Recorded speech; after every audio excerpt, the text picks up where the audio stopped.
Bonjour tout le monde et puis bonne année à tous. Alors nous sommes ici chez Otaku pour notre traditionnel coup de cœur 2023. Alors moi je me nomme Nadine, je suis la gérante du magasin. Je vous présente Lia, qui est notre petite nouvelle arrivée depuis 2 mois. Nous avons ici David, qui est notre Le seul et l'unique. le seul et l'unique, le plus ancien. Et nous avons aussi JC, le seul et l'unique aussi. Le deuxième unique. Effectivement. Alors, on va vous parler de nos coups de cœur. Qui veut commencer à dire le premier coup de cœur? David? Ben oui, pourquoi Ça, pas. David. Commençons avec ni plus ni moins le meilleur manga qu'on a reçu de 2023. Parmi genre toutes les nouveautés qui vont être ici. Je suis pas du tout objectif. Ok, ça commence bien. Mais c'est la réédition de Gashbel aka Zatchbel pour tous ceux qui ont connu l'animé. Alors c'est une grosse boule de nostalgie. C'est un manga qui date des années 90. Pour les gens qui sont dans la trentaine comme moi, ils ont probablement très grandi avec ça. Et en fait, on va suivre l'histoire de deux personnages. Donc notre héros ici, qui va découvrir en fait ce petit garçon qui est une espèce de démon en fait, qui possède une espèce de grimoire un peu mystérieux. Puis un peu malgré lui, il va rentrer en fait dans une espèce de course pour savoir qui est le prochain roi démon. Fait que ça, c'est résumé simplement, mais c'est probablement un des mangas, voire si pas le manga le plus shonen que j'ai lu cette année. Avec les codes, il y a beaucoup de combats, il y a toutes les valeurs shonen classiques qu'on peut retrouver dans les gros mangas, Naruto, Bleach et One Piece et compagnie. Fait que, ouais, grosse réédition, il y a 2 volumes dedans, puis ça devrait faire autour d'une douzaine de volumes. Fait que, lisez Gashbel, c'est de la bombe. Moi, j'ai entendu beaucoup de bien de l'œuvre en général. J'avais vu qu'il y a quand même une certaine hype sur le truc. J'ai pas encore eu l'occasion de le lire, vu qu'on les a tous vendus. J'ai même pas eu le temps. Fait qu'à croire que ça en vaut la chandelle déjà là. Pouvoir suivre, rendu là. Ouais. Coup de cœur, violence, action. Par le titre, je pense qu'on peut déjà guesser qu'est-ce que ça peut contenir comme matériel. En fait, ça va être l'histoire de Kay. En fait, c'est une fille qui étudie en comptabilité. Et ben, ça coûte de l'argent étudier en comptabilité. Et pour ça, elle va travailler comme tueuse à gages. Et ça va être la meilleure, en fait, dans justement le domaine de la tuerie. Les points forts de ce manga, c'est vraiment les scènes d'action. Je te dirais, j'ai pas vu beaucoup de mangas d'action qui maîtrisaient autant les cases par case. T'as des fois souvent l'impression d'écouter un film d'action plus que de lire un manga. En fait, c'est super fluide, c'est super cool à lire. Donc, si tu cherches un manga d'action, en fait, en fait, beaucoup d'action, mais surtout qui se prend pas totalement au sérieux, avec un côté un peu déjanté du pays des études de compta. Je pense honnêtement ça peut vraiment aller chercher n'importe qui cherche un peu d'absurde dans son action. Là. 100%. C'est l'attitude de l'héroïne en fait, genre où elle est très impassible en fait par rapport à ce qu'elle fait comme métier. Exact. Comme elle est très forte, mais elle a aucun ressentiment. C'est vraiment rendu le dada quotidien en fait de sa vie. Et qu'elle ne ressent plus le truc, puis elle voit ça d'une façon genre totalement banale, puis Ouais, un peu innocente en soi. Mais le côté Qui très fait, casual, oui. Exact, puis ce qui fait un contraste assez cool entre le côté grave, elle tue des gens quand même, puis le côté un peu what the fuck qui est derrière. Exact. Comme étudier en pleine séance de meurtre, c'est quelque chose. Ça va être mon tour. Moi, c'est ta copie. Alors, moi, vous allez voir, j'aime ce qui est pas en trop gros tomes. 2 tomes maximum. C'est un petit extraterrestre qui descend sur Terre et sa mission, c'est de trouver un enfant et la rendre heureuse. Mais malheureusement, il tombe sur la petite fille qui est la plus malheureuse de la planète. Et il va essayer par tous les moyens de la faire sourire, de la rendre heureuse. Alors, voilà, je vous en dis pas plus. Lisez-le, c'est très, très, très bon. Bon. Donc, je vais commencer avec Twisted Wonderland Hearts of Lapio. Donc, c'est une histoire d'un collégien qui se fait téléporter dans un autre monde où il y a 7 différentes maisons dans une université. Puis, dans le fond, ce personnage-là, c'est un humain. Il n'y a pas de magie, rien. Donc, le but de cette histoire, c'est qu'il essaie de se retrouver de retour dans son monde. Puis, au courant de l'histoire, il découvre d'autres personnages qui commencent à découvrir un peu plus sur le monde. Puis, il réussit à trouver quelques idées de comment pouvoir s'aider à retourner à son propre monde. Mais c'est pas mal ça. La raison pourquoi j'ai bien aimé, c'est parce que c'est basé sur un jeu vidéo que je connais très bien, mais c'est un knock-off. Donc, les personnages qu'on voit déjà de base des maisons sont dans le jeu vidéo, mais pas le personnage principal. Ok. C'est une espèce d'isekai inversé en fait. Environ, ouais. Isekai inversé? C'est pas un isekai trop? Vu que le Dans personnage... le dans fond, un c'est autre au lieu monde. que le perso rentre dans un univers puis il veut rester dans cet univers. De C'est l'inverse, base, en fait, il rentre mais il veut revenir dans son monde, ce qui est pas. Ok, c'est pas quelqu'un d'un autre monde qui rentre parce que normalement... quand Non, on- ouais, non, Ok. excuse-moi. Ok, mais de base, le Ah. jeu vidéo, c'est une fille à la place Ok. d'un garçon. Ben, fait qu'en gros, un isekai que la personne... Elle avait une vie, en fait. Avant, Ouais, avant d'aller Elle avait une là-dessus. vie, puis il s'est fait mettre là juste de même, puis Je peux comprendre. ils ont décidé que... Il a pas fermé son four, fait qu'il faut qu'il retourne absolument chez lui. Là, on comprend. Il avait pissé là. On va commencer sur un petit nouveau. Déjà en manga, mais aussi c'est un auteur qu'on ne connaît pas, mais qui a fait ses passes d'armes auprès d'un des plus grands. Parce que c'est un des assistants de l'auteur de Soul Eater, tout simplement. Fait qu'il y a eu toute une petite polémique autour de l'auteur qui disait bon, il est un peu marre de l'auteur de Soul Eater plutôt qu'il est un peu marre d'écrire des mangas. Fait qu'il a tiré sa révérence. Fait qu'il est à la retraite techniquement. Puis il a un peu boosté son assistant et ça lui a permis en fait d'entrer un peu avec un pass, on peut dire.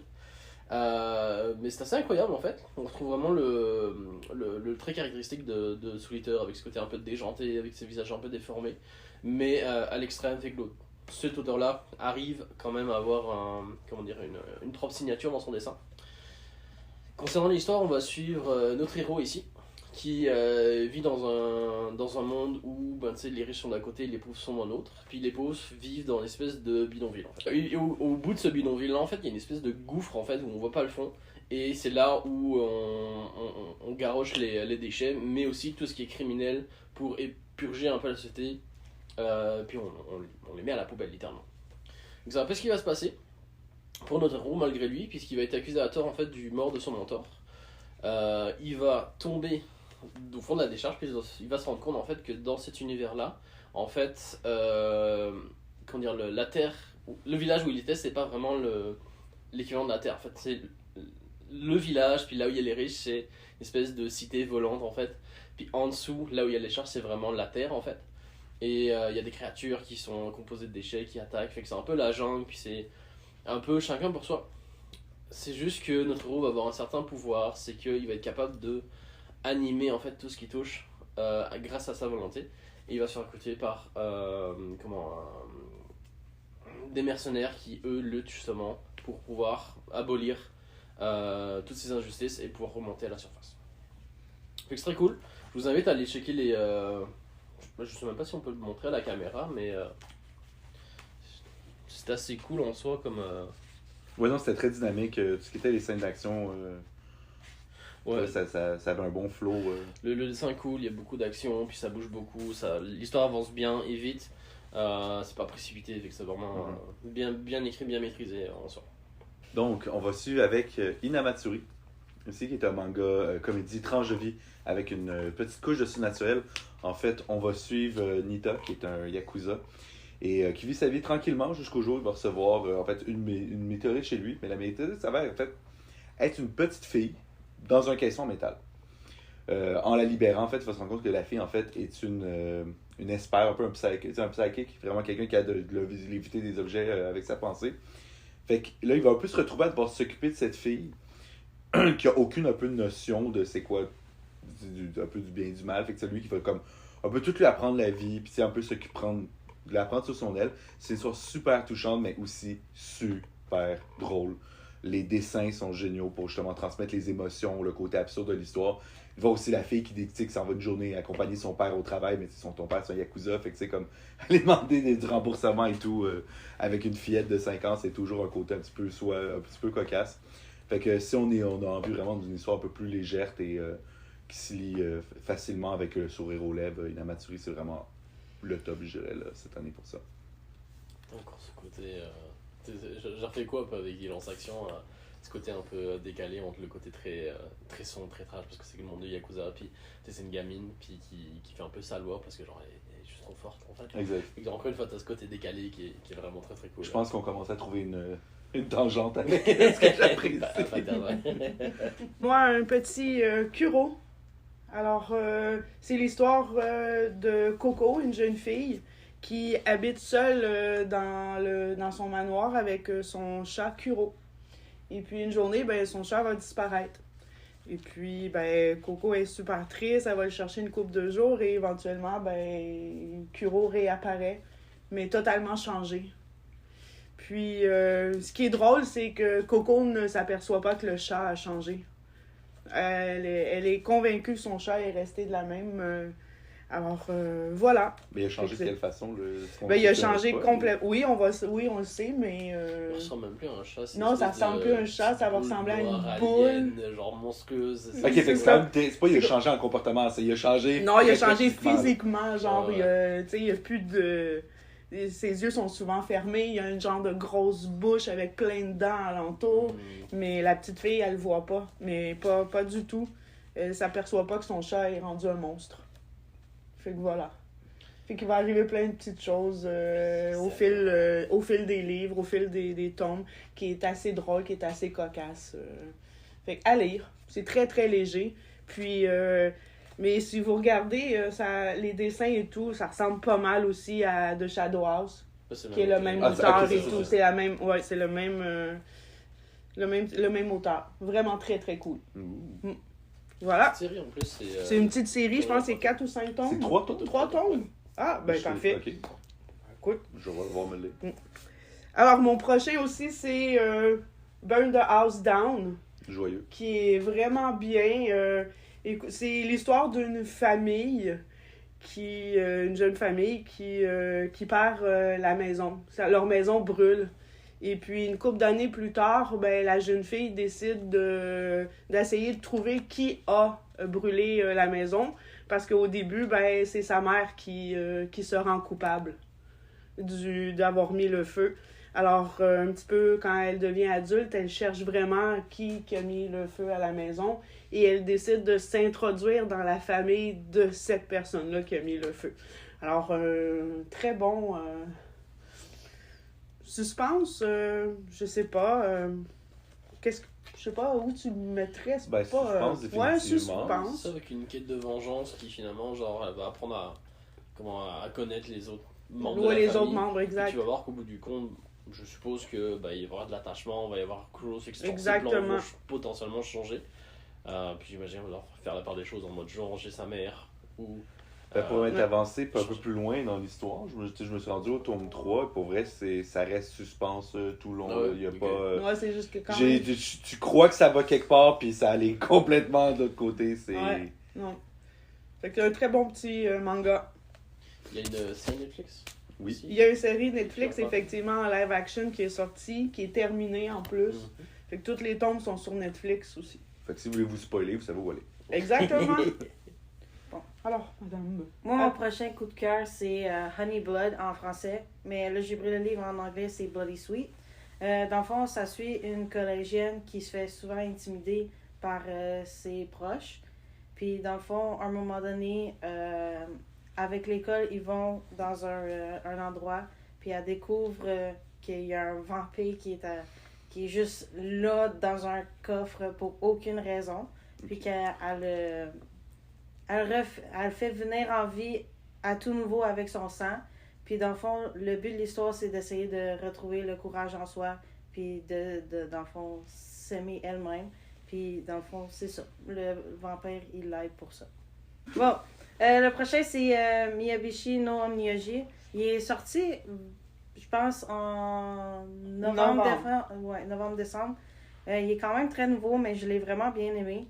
Dans le fond, c'est l'histoire, ça suit un exorciste. Comme que vous connaissez des exorcistes, j'avoue que j'en connais, ben oui, à tous les jours. Exactement. Je ne sors pas de chez nous sans parler à mon exorciste. T'as tout compris. Ben, c'est ça. Le but, c'est qu'il sort de chez lui et qu'il défait des démons et tout. Mais dans le fond, l'histoire, c'est qu'il y a 10 items sacrés qui ont été volés par des démons. Puis lui, son histoire, dans le fond, c'est juste d'essayer de trouver les sacrés items. Puis à un moment donné, il rencontre un jeune garçon que c'est un humain mi-démon. Puis à un moment donné, il trouve qu'il y a un item sacré qui a été absorbé par lui, puis le but de l'histoire, c'est de le tuer à la fin, qui a aidé à tout trouver les autres. C'est Wow. super vendeur, ça. Ouais. Tu vas m'aider à trouver les trucs, puis après, je te tue. Exactement. Wow! C'est génial. Non, mais c'est plaisant. C'est comme le Moi, je cheval. l'ai bien aimé. Continuons Prochain. sur ni plus ni moins le seul et unique manga au monde que tout le monde doit lire. Food Wars? Non. Ok. Donc c'est One Piece, évidemment. Fait que c'est une petite collaboration faite en partenariat avec l'auteur de Food War sur Sanji, évidemment. Fait qu'on reste dans le domaine de la cuisine. C'est un one shot, fait que ça se prend super bien, tout est canon, tout est comment dire, vérifié puis authentisé par l'auteur de One Piece. Fait que genre c'est des événements qui vont se passer un peu à travers toute l'histoire. Fait qu'au moment où Sanji est sur le Baratie, au moment où ils sont sur le bateau, quand ils sont sur Grand Line et tout ça. Et ça va rajouter un peu un petit plus complémentaire à la série. Le truc c'est que c'est un style différent, c'est un peu mieux dessiné que One Piece. Soyons francs. Non, il y a des passages vraiment cool, notamment avec quand il se met à découper les poissons. T'as tous le côté très cool de Food War où ils expliquent, où ils font les recettes et tout ça. Et le côté aventure, mythologie entre guillemets de l'univers de One Piece qui se combine très bien tous les deux. Puis ça fait écho un peu à l'autre one shot qui avait été écrit sur Ace par Boichi pour le coup. Fait que ouais, un incontournable pour tous ceux qui ont lu, qui ont vu, qui ont aimé One Piece ou qui veulent attaquer One Piece.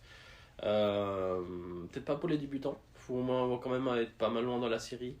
Au moins au moment où ils sont à Grand Line, au minimum. Mais ouais, c'est vraiment cool. En vrai, c'est Mais Une si belle toi t'as aimé collaboration. Food Wars, est-ce que ça. ouais, bah c'est ça. Je sais que c'est le même auteur, j'ose croire que ça Ouais. fait un plus. Mais les gens vont retrouver ce côté très cuisine, très. On explique les ingrédients, on explique comment mixer tel ingrédient pour faire tel plat. Fait que, genre, si on a aimé ce côté-là dans Food War, même si on n'a pas encore rentré dans l'univers de One Piece, on devrait quand même aimer. Mais c'est mieux si on a commencé à le lire. Est-ce que c'est un tome unique? Ouais, c'est un one shot. Ouh. Fait qu'on se mène pas pour une grosse série repartie pour 100 des volumes. 150 tomes. Ouais, c'est ça. On va tous savoir le Sanji à la fin. Là. Puis tu peux nous parler de ton prochain, c'est quoi, Blooming Girl? Oui, fait que là on est sur une touche un peu plus différente. C'est pas de la rom-com, mais en fait c'est un shonen tranche de vie en fait sur 4 amis qui sont dans le même lycée puis qui sont dans un club de littérature. Et vu que c'est des adolescents, il y a toujours cette question de comment est-ce qu'on aborde la sexualité en fait. Le truc c'est que pour ces 4 filles-là, ils ont chacune leur perception de la chose, mais ça reste quand même assez tabou en fait. Fait qu'il y a tout un passage où ils essayent de mettre en place sur comment désigner la chose avec un autre mot, puis finalement ça donne que ça marche pas, puis on va juste désigner la chose. Fait que c'est beaucoup d'humour, beaucoup d'autodérision, puis le fait de voir un peu l'évolution où tu vas avoir l'héroïne justement qui va être amoureuse de son ami d'enfance et qui va devoir jongler avec ça, avec le fait de découvrir ses sentiments, avec ce côté très personnel aussi, je découvre mes sentiments pour la personne que j'aime, je sais pas comment l'aborder. Puis j'ai cette question en fait sur la sexualité qui est importante parce que c'est des adolescents qui s'éveillent à ça en fait. Fait que c'est assez cool, c'est une série si je dis pas de bêtises, c'est 8 tomes de mémoire. Et ce qui est cool en fait, c'est que là j'ai qu'une jaquette, mais chaque tome va venir avec 2 jaquettes en fait. Donc une jaquette, la classique, puis la jaquette comme une espèce de petite jaquette collector. Avec un effet un peu plus pastel. Là je l'ai pas mis, mais elle est un peu plus pastel, un peu plus belle. Fait que si jamais vous aimez, c'est toujours cool pour le coup. Mais ouais, Blooming Girl, cool. Petit coup de cœur. Écoute, on est parti avec la suite. Soloist in a Cage. Soloist in a Cage, qui est un manga d'action en série quand même plutôt courte, en 3 volumes. Donc encore là, on ne parle pas ces séries à la longe. Ça va parler en fait, ça va être une fille qui vit en fait dans c'est une ville-prison où vraiment tous les prisonniers ont été mis là. Sauf que le problème, c'est quand tu mets à manier tous des prisonniers et tu ne les laisses jamais sortir de la prison, éventuellement, il va y avoir des enfants qui vont se faire dans cette prison. Et on va suivre en fait 2 enfants que leurs parents en fait sont soit disparus ou décédés, mais ils vivent tout seuls dans un appartement. Et vraiment, tu as la petite fille en fait qui d'à peu près peut-être 8 ans tout au plus, qui va s'occuper de son petit frère qui est encore bébé naissant. Et tu tu vas voir les voisins en face, en fait, sont des prisonniers qui ont l'habitude, en fait, qui est un ancien militaire, qui, eux, ont prévu, en fait, de s'échapper de la prison. Et ce qui va se passer, c'est qu'en fait, ils vont s'échapper de la prison. Mais en fait, en montant le mur pour s'en aller, ils vont remarquer que la petite fille les a suivis et a commencé aussi à monter le mur avec le bébé. Et ce qui va causer un peu un problème parce que ça va les faire repérer. Et dans justement tout le chaos, le petit frère va retomber dans la prison alors qu'elle va se faire sortir. Donc on commence avec ce début-là et on va suivre en fait la fille plusieurs années plus tard qui s'est fait entraîner par le militaire et tout, qui va se réinfiltrer dans la prison pour aller retrouver son petit frère qui a été abandonné là. Une histoire très touchante et honnêtement j'ai du mal à le trouver dans les mots, mais l'histoire est tellement belle malgré les atrocités qu'on va y voir parce que la fille elle va pas de main morte là, sur les prisonniers. Beaucoup de débats philosophiques est-ce que tu mérites une rédemption avec tous les meurtres que tu as causés, même si tu as tué des criminels, est-ce que c'est correct en fait de faire ça? Ils ont quand même des vies, tout ça. J'ai bien aimé comment ils ont abordé tous ces sujets-là dans Solo et Snake Cage. Donc un de mes très très gros coups de cœur, même à vie. Plus que 2023 même. Ça ce côté aussi très famille qui est très cool dans le sens où la sœur elle y retourne, elle sait l'enfer dans lequel elle a grandi, fait qu'elle l'a vécu. Puis c'est vraiment l'amour d'une sœur pour son petit frère, tout en sachant que elle sait pas s'il est toujours vivant, s'il a survécu, qu'est-ce qu'il est devenu. Fait que genre peut-être elle y va vraiment à l'aveugle en disant bon écoute, est-ce qu'il a changé, est-ce que machin, qu'est-ce qu'il est devenu, est-ce qu'il est mort, est-ce qu'il est vivant. Fait que ça c'est cool. C'est vers où en fait, l'amour familial pourrait te pousser, puis jusqu'à quel point genre ça peut te pousser à faire des choses. Quoi. Très très cool. C'est comme je dis, super super cool. Et on va y aller avec un manga totalement l'opposé. Donc, mon vœu le plus sincère, en fait, on va suivre cette fille qui va recevoir la visite d'un génie. Et le génie lui dit, t'as un vœu. Donc là, elle va lui faire un vœu. Le génie va dire, ton vœu, c'est de la merde. Genre, c'est pas bon. Tu vas me trouver un vœu qui a de l'allure. Fait qu'en fait, la fille va être un peu pognée à vivre en colocation avec ce génie-là jusqu'à ce qu'elle trouve justement son vœu le plus sincère. C'est le titre. Mais honnêtement, un des points forts, des ultimes points forts, c'est que c'est un des premiers webtoons que je lis, que les décors sont pas en 3D ou du moins qu'ils sont pas de façon évidente. Fait que pour moi, je souligne l'effort de un là-dessus. Et l'humour m'a beaucoup plus... il y a plusieurs fois que je me suis surpris à rire à haute voix en lisant. Fait que pour vrai, une très belle maîtrise, je dirais, du genre de l'humour. On voit un peu un début de rom-com, quand même très évident, qui se développe. Puis à date, tous les personnages, en fait, secondaires qui ont été introduits, super compétents, bien amenés. Pour vrai, j'ai vraiment hâte de voir comment le tome 2 va amener l'histoire. Cool, parfait. Alors, moi maintenant... Life Forever, pour moi, le coup de cœur des coups de cœur, pour moi, en 2023. Écoutez, c'est un auteur qui s'appelle Raúl Trevino, qui est mexicain. La bande, elle est tellement bien dessinée. Ils ont mis une troisième couleur qui est le rouge, qui est génial. Dans le fond, c'est l'histoire d'une petite fille où est-ce que sa mère est malade, puis elle est sur le point de mourir. Et puis, à l'école, il y a une rumeur qui tourne que dans le village ou proche de où est-ce qu'elle habite, il y aurait un vampire. Et avec le sang du vampire, la maman elle pourrait être correcte. Elle ne meurt pas. Alors, la petite fille décide de s'en aller cogner à la maison du supposé vampire. Et c'est un vampire totalement différent de tous les vampires. De un, il nie totalement qu'il est vampire. De deux, il veut pas donner son sang, mais pas du tout. Pour quand même des bonnes raisons. Oui. Puis il essaie de faire comprendre à la petite fille que, écoute, tout le monde passe vers ce genre de maladie-là.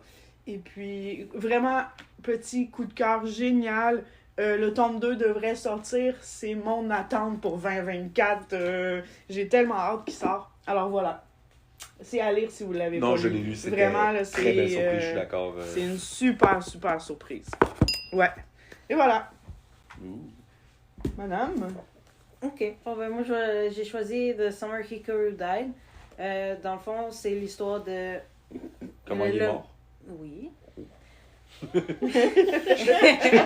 Comme quoi, Le- lire le titre explique le livre. Un peu un Sherlock Ouais, Holmes c'est quand tout, même. c'est je sais fini. pas. That's C'est it. fini. Ah, ok, c'est. Non, dans le fond, le meilleur ami à Hikaru, un jour, quand il revient de l'école, il voit que Hikaru est juste descendu de la montagne. Il voit- Descendu de la montagne. Ben, il est mort sur une montagne, techniquement. So, ouais. Ben, ouais. Il l'a suivi. Hikaru a suivi son meilleur ami, puis là, il a remarqué que c'était pas lui. Il voit que c'est la même personne. Il agit exactement pareil, sauf que c'est pas son meilleur ami. Donc, dans le fond, le but de l'histoire, c'est qu'il essaie de voir qu'est-ce qui s'est passé vraiment à son ami et c'est qui l'imposteur qui est en train de... De prendre sa vie. Exactement. Fait que son ami est mort, puis son ami est ressuscité, puis il est descendu de la montagne. Yes. En gros, Ok, c'est il est ça. mort en Ok, montagne.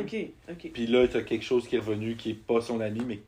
Ok. Qui agit exactement comme son ami. J'aurais jamais, en voyant la couverture, Moi j'aurais non dit, plus, honnêtement. j'aurais jamais imaginé que c'était ça le truc. Là, j'ai envie de le lire. Là, je suis vraiment curieux. Il y a là. une scène à l'intérieur que je peux pas nécessairement parler d'eux, mais c'est intéressant à voir. Ouais. C'est inquiétant. Oui, c'est Ouais, non. inquiétant. Non, mais ça me donne une vibe de mon mari dort dans le congélateur. Euh, Ben oui, le... c'est vrai. Ouais. Dernière scène. Alors, encore une fois, c'est un one-shot.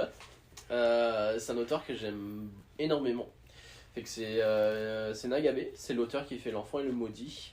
Ou, pour ceux qui connaissent plus ses autres travaux, c'est l'auteur qui fait Le patron est une copine, qui est très très cool.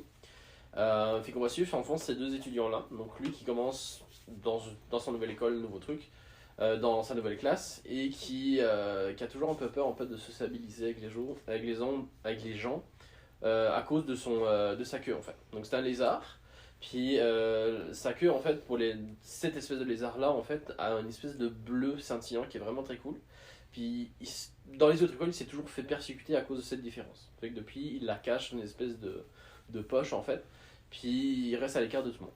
Le truc c'est que à l'inverse, on va ce personnage-là, notre héros principal, qui est un chat qui lui s'ennuie à l'école.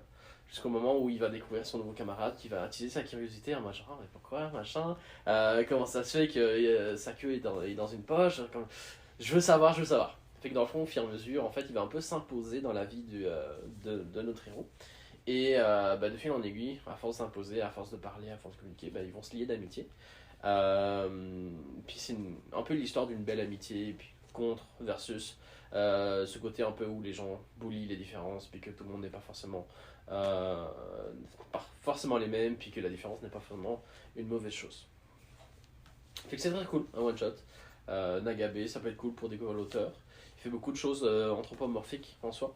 Fait que si vous avez aimé le style de Beastar plutôt, avec ce côté des animaux, avec les caractéristiques qui se reflètent en fait sur leur tempérament, sur leur personnalité, ça va être dans le même style.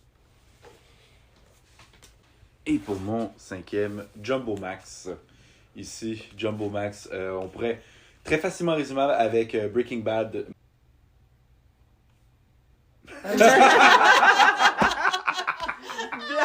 Le blanc.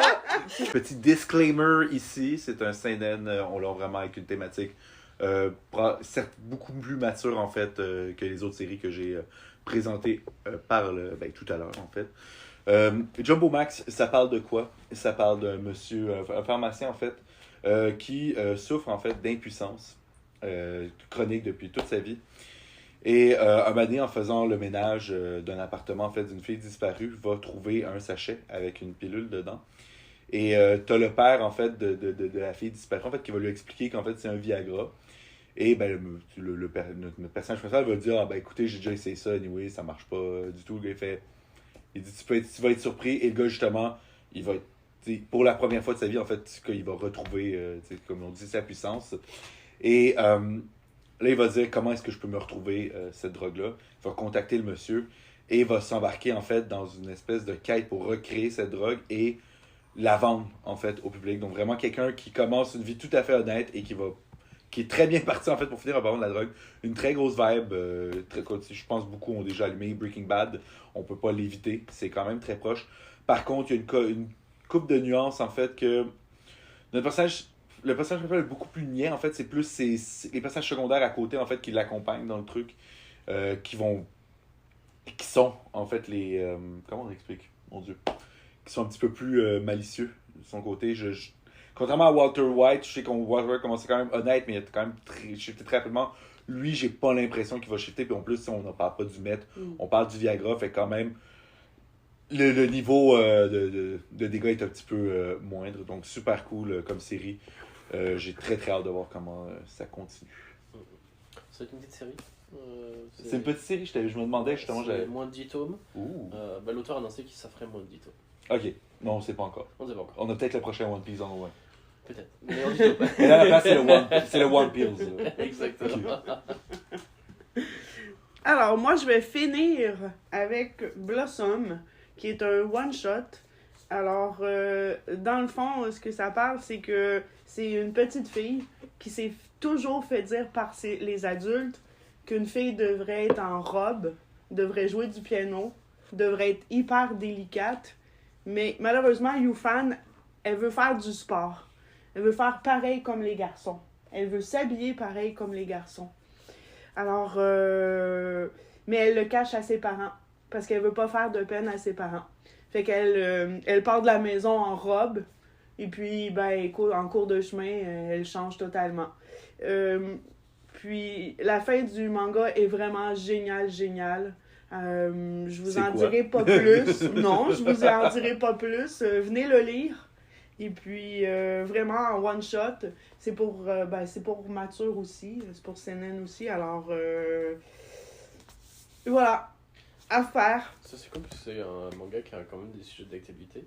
Tout à fait. Les codes sur de la l'identité société. de chaque personne. Exact, mais le fait que la société met des codes en fait sur ne serait-ce que le vestimentaire, de dire comment les vêtements ont un genre, puis ça va bien déconstruire en fait, finalement les gens peuvent s'habiller comme ils veulent, puis Ils peuvent faire ce qu'ils veulent, effectivement. Tu peux mettre ça ou ça, genre comme ça reste des vêtements, puis il n'y a pas tellement pas de genre Non, de base pour vêtements, c'est un beau tissu genre finalement. tout à fait. C'est très cool. Un très beau petit manga. Alors, voici ce qui conclut nos lectures préférées qui sont sorties en 2023. Ça fait vraiment le tour de... Le tour du tour. Le tour du tour. Autour du monde. Et dites-moi, en 2024, est-ce qu'il y a quelque chose que vous attendez là, qui devrait... Tu sais, moi, j'attends celui-là, le deuxième, là, mais vous, est-ce que vous attendez une série qui devrait... comme allumer une couple de personnes? Moi oui, j'ai un éditeur que je suis beaucoup qui est Mangetsu, qui a annoncé la sortie d'un manga qui s'appelle Land, que je connaissais pas en fait. Puis ils sont super impliqués dedans, ou dans le sens où ils ont recontacté l'auteur qui fait ça, qui est une série qui est très classique en une dizaine de volumes, 10 ou 11 de mémoire.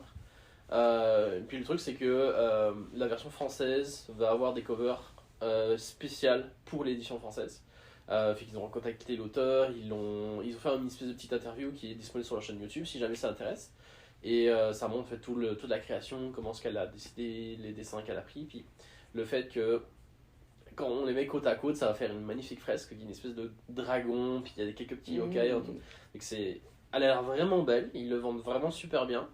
Puis c'est pas mal l'ambiance, c'est côté yokai, aventure avec une petite fille de mémoire à l'époque médiévale japonaise. Et c'est plus pour l'autre, c'est plus une sortie potentielle. Qui, normalement, l'annonce devrait être au courant de l'année 2024, c'est la sortie de la suite de Baki par Mehan. Ouais. Parce que c'est un gros coup de cœur aussi, mais vu qu'il est sorti en 2022, j'ai pas pu le présenter. Mais c'est ça, ils ont sorti, ça a super bien fonctionné, ça a remis Baki en fait sur le devant de la scène sur le marché français en fait des mangas.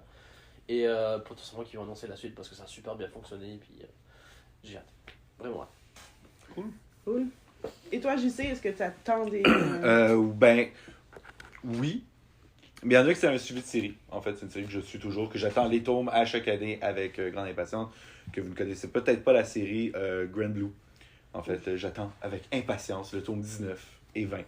Ça, c'est comme je dis, c'est un suivi de série tout à fait banal. Par contre, j'avais autre chose, mais là, j'ai un blanc. C'est Elk. On l'a déjà reçu en anglais. Mais la sortie française, je l'attends beaucoup. C'est une série que j'ai lu dans le temps où elle n'était pas encore publiée ni en anglais ni en français. Une série fantasy super cool et super belle. Je pense que c'est une des fins qui m'a le plus marqué dans les mangas que j'ai lus, tellement elle était bien construite, bien faite. J'ai pas eu l'impression de perdre mon temps. Puis les messages que l'œuvre apporte sont superbes. Donc, pouvoir avoir l'œuvre en français, je trouve que c'est super cool pour le public francophone. Là. Si on pense à une grosse série, une one-shot. C'est quand même, je dirais moyenne. On n'est pas un one-shot, je pense que c'est une douzaine de tomes, si sont exacts. Là, j'ai un peu un blanc sur exact. Là. C'est quand même une série comme je dis moyenne, là. Mais c'est pas un One Piece, là, clairement. Ok. Personnellement, j'aimerais ça avoir la suite de ce livre-là. Ou sinon, j'ai... avec son Le petit carnet de papier et notes. tout. Il y en a trop, Il y Non, a une non. dizaine dessus, là. Donc, la série que j'attends le plus, c'est Tu me coupes le souffle. Dans le fond, c'est un boys love. C'est l'histoire de deux gars qui travaillent dans un bar. Un, c'est un saxophoniste, puis l'autre, il joue la flûte. Le saxophoniste, c'est un player. Donc, c'est quelqu'un qui flirte beaucoup. Puis, la personne qui joue de la flûte, c'est vraiment quelqu'un de plus réservé. Dans le fond, à un moment donné, ils se rencontrent les deux en même temps quand ils sont les deux dans le bar. Puis ils ont une amitié. Puis avec l'amitié, ben, ils essaient de découvrir qu'est-ce qu'ils peuvent développer de plus selon leurs intérêts. Ouais, c'est pas mal ça.